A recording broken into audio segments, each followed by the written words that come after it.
Hi guys, it is 7 a.m. 6th of October 2020 in Kuala Terengganu, which means it is midnight, around midnight in the UK, and which also means it is an hour since the transfer deadline has passed. So, should we party?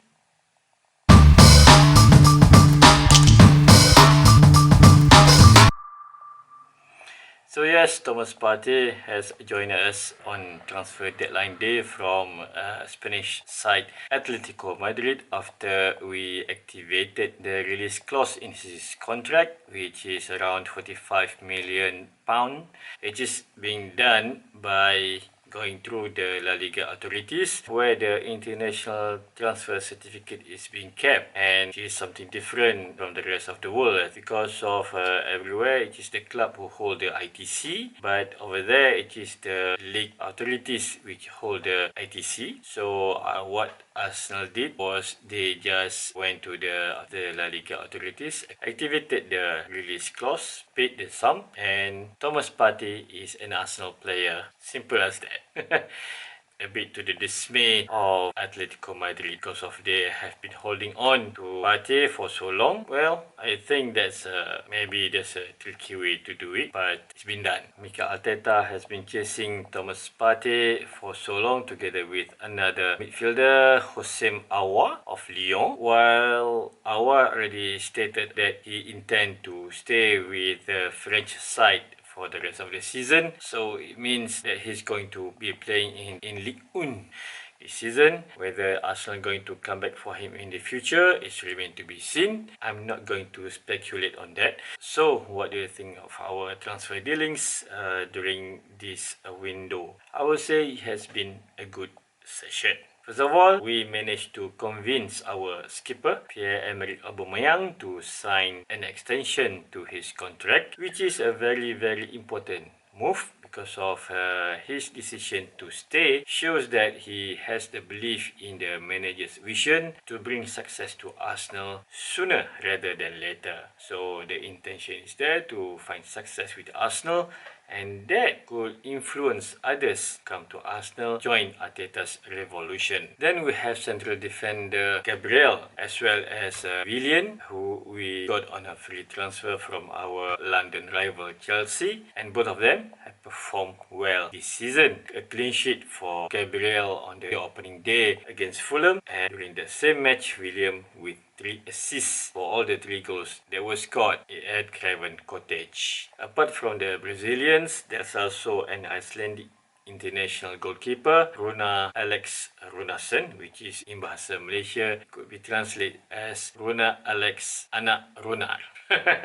He joined us from French side Dijon, which is a cover for Bernd Leno after the departure of Emi Martinez. Well, it's just a mixed feeling about Runarsson actually, because of in his first season with the French side, he conceded 43 goals in 25 matches. But you must take into consideration that Dijon is a very, very attacking-minded side. As usual, in the attacking side, their defense is a bit brittle. They concede more goals than others who emphasize on defense. Well, we'll see how he will perform for Arsenal. I don't know whether he will get the opportunity to play, because so far, even in the Carabao Cup, we see Bernd Leno being chosen by Arteta. Understandably so that many Gunners are upset when Martinez left for Aston Villa because of his performance in the absence of Leno, who was injured due to a reckless fall by Neil Maupay during the league match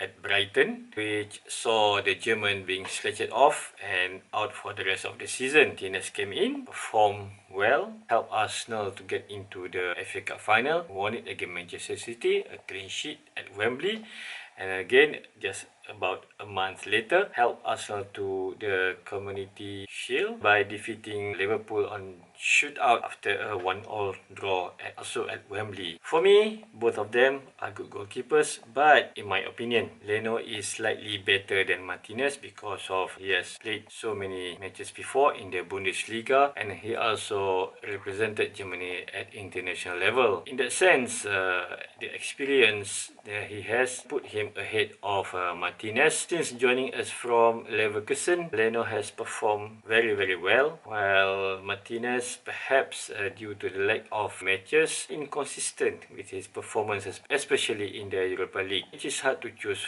between the two of them. Cause a divide between Arsenal fans, whom is the better. But for me, I will always choose Leno as my number one. I believe it is the correct decision, especially certainly in the Carabao Cup at Liverpool. He pulled off a number of crucial saves that prevented Liverpool from beating him and kept a clean sheet, then saved 2 penalties during the shootout to ensure our qualification into the last 16. So that, I think, convinced many owners that sticking with Leno is the right choice. Players are going to make mistakes throughout the season. Perhaps Leno going to make a few. Perhaps David Luiz, who seemed to be regenerated with the arrival of Gabriel and Willian in the side, who has yet to make any mistake, but he could be. We have to accept that it's part of the game. But goalkeepers' errors are more evident for everybody to see. For instance, Everton manager Carlo Ancelotti said that he is not in the market for a goalkeeper.